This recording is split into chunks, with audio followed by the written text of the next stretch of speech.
Welcome to day 6 of UA 2019.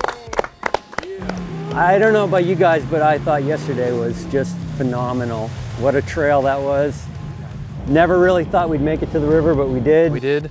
Awesome. Good job, everyone. That was a lot of vehicles to get through a really sloppy field. So Yeah, that was a lot of teamwork. today we've got something in store for you too that Trent has lined up for us. We have some repairs going on right now.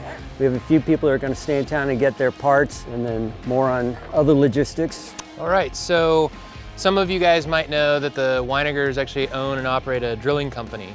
Well, they're currently drilling at the largest, and actually, well, I guess it's the largest because it's actually the only operating coal mine in Alaska.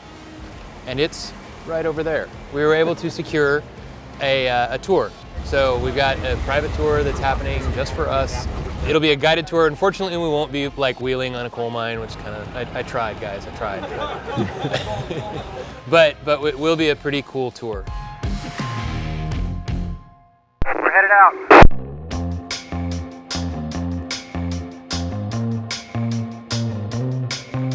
Now we've got about 215 miles to our next destination, which is equally as cool, it's just different.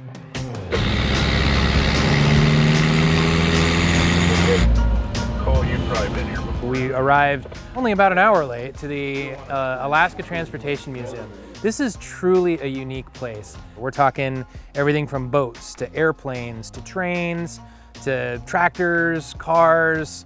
It's all here.